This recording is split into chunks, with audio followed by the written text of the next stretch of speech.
сәлеметсіңдер ме балалар? Бүгінгі 23-ші сабағымызды бастаймыз. Бүгінгі сабағымыздың тақырыбы ядролық жарылысқа жоқ дейміз.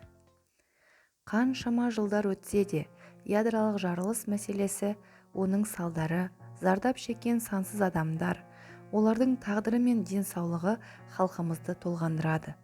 Еліміздің болашағы бақытты болсын, ондай қатерлі жағдай кездеспесін деп қаншама әрекеттер жасалып жатыр. Біздің Қазақстанымызды ядролық қарусыз аймақ деп жариялап, 1991 жылы 28 тамызда декларация қабылдағаны туралы бейнежазбадан көрдік. Еліміздің алға қойған мақсатына жетті.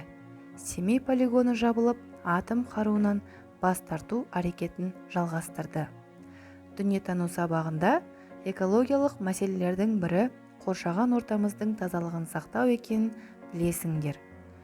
Энциклопедиялардан, кітаптардан және тағы басқа сабақ тақырыбына қатысты ақпараттар іздеп көріңдер. Келесі сұрақтарға жауап беріп көріңдер. Семей полигонының жабылуы экология мәселесін шешті ма? Невада-Семей қозғалысы қай жылы өз жұмысын бастады? Неге Невада-Семей қозғалысы деп аталады?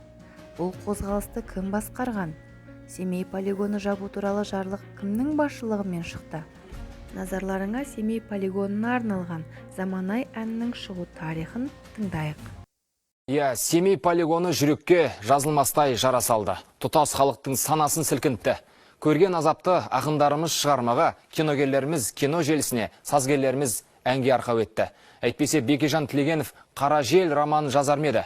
Роза Мұқанова Ләйляның зарын кітапқа басып, Сатыбалды Нарымбетов «Қыз жылаған» фильмін түсірмес пе еді? Роза Рымбаева заманай әнін шырқамас па еді?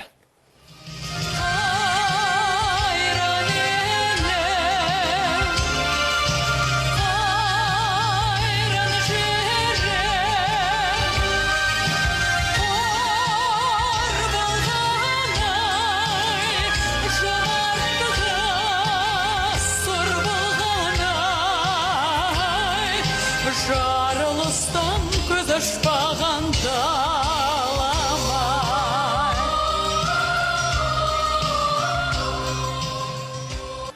Ұлдарыңның қайда кеткен құрығы, қыздарыңның қайда кеткен бұрымы, мейірімге зарықтырған заманай, туған жердің лайландау тұнығы. Сай сүйегінді сырқыратар ән. Осан шырқалса көз жасына ерік бермейтін, егілмейтін ел жоқ. Сөзін Ұлықбек Есдәулет, сазын Төлеген Мұхамеджанов жазған бұл әннің жалпы тарихы қалай еді? Ақынның өз аузынан естейік. Ұлықбек аға, ассаламу алейкум. Бұл әннің шығу тарихы қалай еді? Уалейкум ассалам. Ядролық жарылыстардың зардабынан қазақтың даласы мен елі есеңгіреген сонау 80-ші жылдардың аяғында халықтың қаны ағарып, аты жоқ аурулар көбейіп,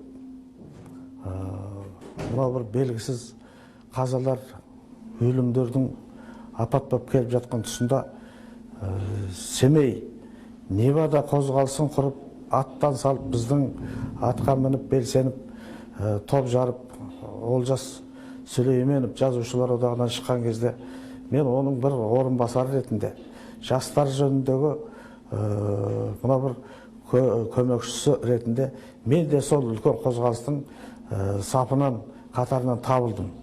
Сол кезде сол біздің Семей Невада қозғалысына әнұран боларлық ән қажет болды. Ал енді ол менің өзіме тапсырылғандықтан мен оның сөзін жазуды мойныма алып, әнін іздеген кезде алыстан емес, соның композиторы өзімізбен бірге жүрген, сол қозғалыста жүрген, көп әнді бірге шығарған қаламдасым, қатарласым Төлеген Мұхамеджановтан табылды. Төлегеннің бір мынау менің домбыраға шығарған әнім еді деген әнін тыңдап келіп, бір түнде мен оған заманай деген атпен сөз жазып бердім. Ал халық қалай қабылдап еді сол кезде? Алматыдағы үлкен қазіргі республика сарайындағы акцияда да бүкіл халықтың қолында осы әндің сөзі болды. Сол ән мынау сол замандағы үкіметтің тыйым салуына қарамастан орындалып кетті. Халық өзі айтып кетті. Енді мына жүректен шыққан ән жүрекке жетеді деген бар. Бұл әнді жапон халқы өз тілдеріне тәржімалап орындап жүр екен. Жапон елшілігі ана бір жылы маған бір келісім шарт ұсынды.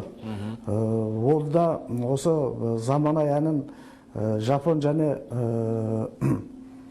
ағылшын тілдерінде дискі етіп шығаруға келісім сұраған екен. Мен оған келісім бердім. Жапон және ағылшын тіліндегі дискі, оның орындаушы Жапонның біздің Роза сияқты әнші қызымыз. Қызы Тамака деген аруы. Жапонның осыны орындайды. Сосын кейін бұл Жапонияның бүкіл халық орындайтын караокесіне кірген ән.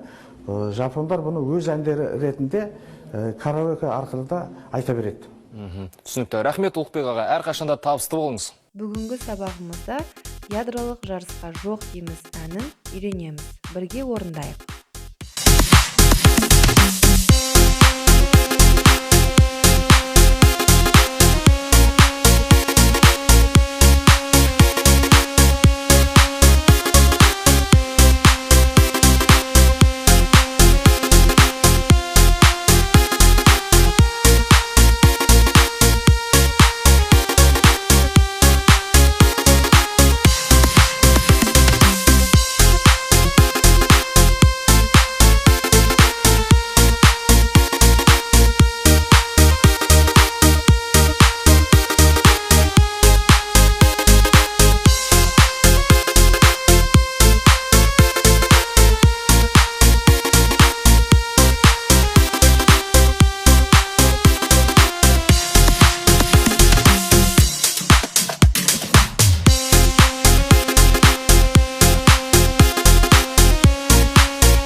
Балалар осымен сабақ аяқталды. Өзіндік жұмыс кері байланыс үшін 100-ші беттегі полигон радиация сөздерінің анықтамасын жұмыс дәптерге жазыңдар.